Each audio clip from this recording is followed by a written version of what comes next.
for how you see the lessons of Iraq, Senator Obama? Well, this is an area where Senator McCain and I have a fundamental difference, because I think the first question is whether we should have gone into the war in the first place. Now, 6 years ago, I stood up and opposed this war at a time when it was politically risky to do so, because I said that not only did we not know how much it was going to cost, what our exit strategy might be, how it would affect our relationships around the world, and whether our intelligence was sound, but also because we hadn't finished the job in Afghanistan. We hadn't caught bin Laden, we hadn't put al-Qaeda to rest, and as a consequence, I thought that it was going to be a distraction. Now, Senator McCain and President Bush had a very different judgment, and I wish I had been wrong for the sake of the country and they had been right, but that's not the case. We've spent over $600 billion so far, soon to be $1 trillion. We have lost over 4,000 lives. We have seen 30,000 wounded, and most importantly, from a strategic national security perspective, al-Qaeda is resurgent, stronger now than at any time since 2001. We took our eye off the ball.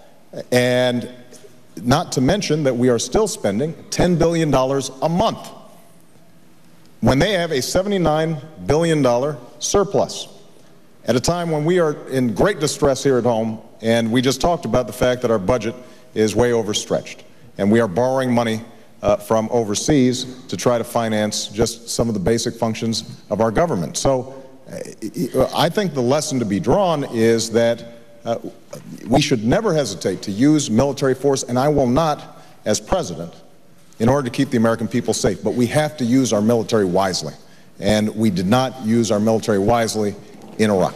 Do you agree? Which point? Well, you raised a whole bunch of them. Well, no. All right, let's go to the latter point and we'll back up. The point about your not having been...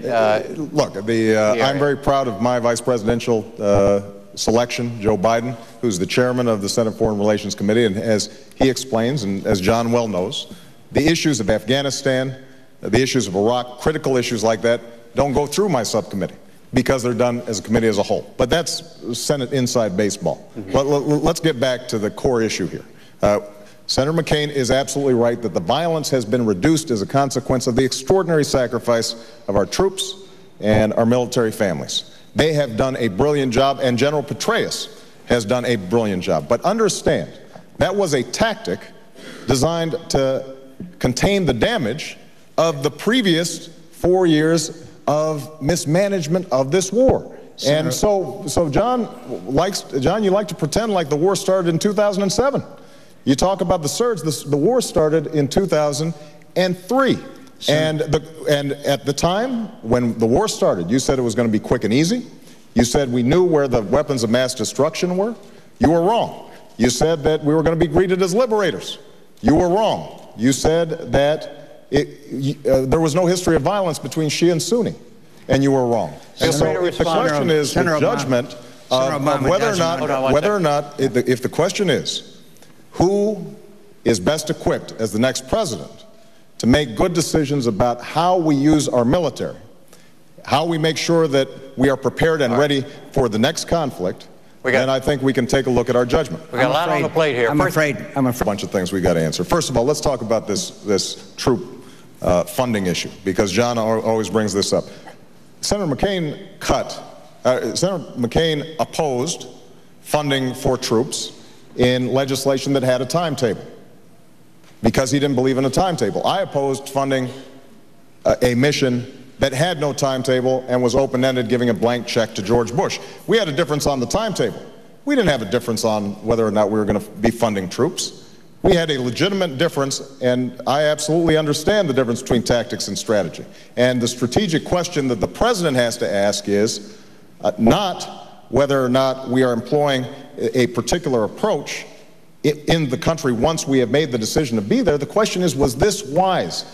We have seen Afghanistan worsen, deteriorate.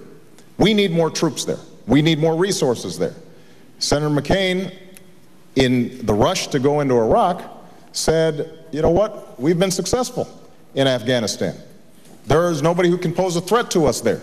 This is a time when bin Laden was still out, and now they've reconstituted themselves. Secretary of Defense Robert Gates himself acknowledges the war on terrorism started in Afghanistan, and it needs to end there.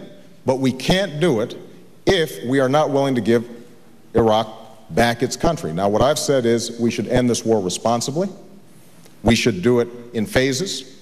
But in 16 months, we should be able to reduce our combat troops, provide some relief to military families and our troops, and bolster our efforts in Afghanistan so that we can capture and kill bin Laden and crush al-Qaeda. And right now, the commanders in Afghanistan, as well as Admiral Mullen, have acknowledged that we don't have enough troops to deal with Afghanistan because we still have more troops in Iraq than we did before the surge.